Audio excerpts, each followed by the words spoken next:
Good morning, boys and girls. Today we're going to still continue our study on Moe Willems. Moe Willems wrote a lot of books that we read in class, such as Knuffle Bunny, and we read Knuffle Bunny 2, and he wrote all of the Elephant and Piggy books. So who can tell me something they learned about Moe yesterday? So one of the things we learned yesterday was that Moe was born in Louisiana, which was down south, and we live up here in New York. Another thing we learned was that he liked to read the Peanuts comics when he was a little boy, so the Charlie Brown comics. And he also liked to make people laugh. So something that I thought that was really interesting when I was reading up and watching the videos on Moe Willems was that he was a writer for the show Sesame Street. I thought that was really cool because I really liked to watch Sesame Street when I was younger, and then Landon liked to watch Sesame Street when he was little. So another thing that Moe Willems is known for was his Pigeon books, and the book we read yesterday was called what? Yep, Don't Let the Pigeon Drive the Bus. And that was the first Pigeon book that he actually won an award for. So something else that's pretty cool about Moe Willems is that he actually lives in Brooklyn with his wife and his daughter, and he writes and illustrates children's books still. But he lives in the same place as you guys live. That's pretty cool. So the book we're going to read today is called Don't Let the Pigeon Stay Up Late. Oh good, it's you.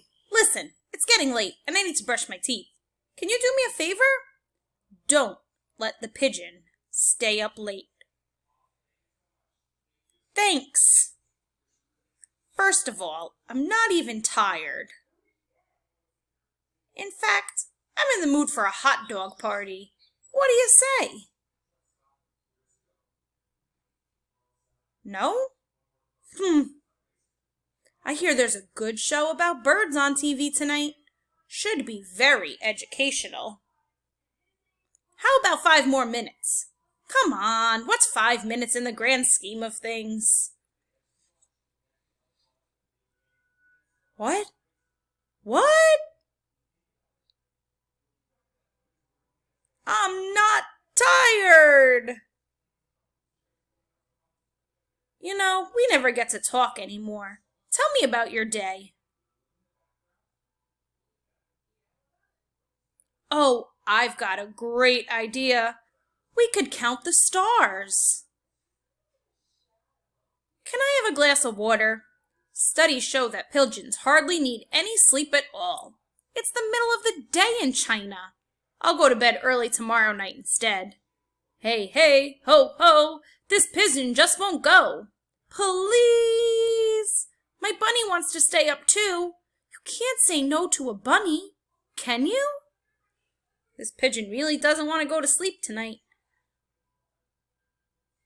Yawn. Okay, that was not a yawn. I was stretching. Yawn. 110% awake. You haven't heard the yawn last of me. Zzz. Great work. Thanks. Good night. What are they eating? All right. So today we're going to work on Don't Let the Pigeon Stay Up Late. And here he is saying 5 more minutes, please. So in this story, the pigeon gives lots of different excuses for why he wants to stay up late. So I want you to think about a time when you wanted to stay up late. And what would you tell your parents or whoever, your grandparents or your aunt or your babysitter, why you should stay up late? So think about those things. The pigeon doesn't want to. He wants to take a drink of water. He wants to watch a pigeon show. What are some of the things you might do to try and stay up late?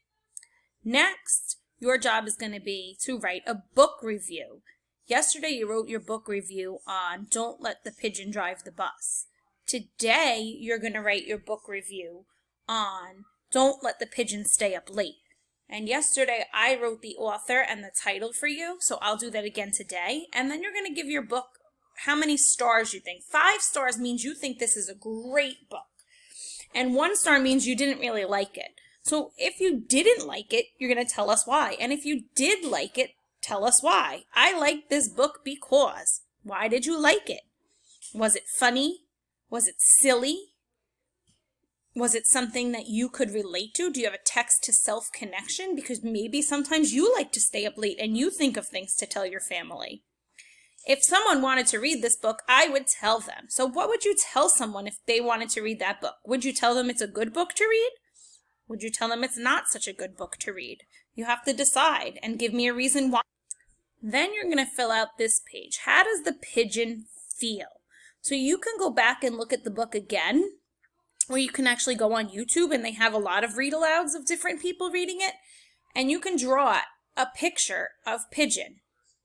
And then you're going to write how he feels. And how do you know he feels that way? So maybe you pick a page. So when I look at this page, I'm looking at the picture right here. And if I draw that picture of Pigeon, I'm going to say that Pigeon is annoyed. Because in this picture, he looks a little bit annoyed to me because he can't stay up late. So that's what I would write on my page. So I would do my writing on my Google slide. The pigeon is annoyed. He looks like he is mad that he cannot stay awake. And I'm going to make it a little bigger so you can read it in the lines. And then I would draw my picture. And if you can't draw on your slide, then you can draw it on a piece of paper and you can send it to me, or you can do it on right on your tablet. If you had a tablet, you can write right in there and use your finger to draw a picture. All right, boys and girls, if you have any questions, you can text or dojo or message us on the classroom stream. I look forward to seeing your work. Have a great day.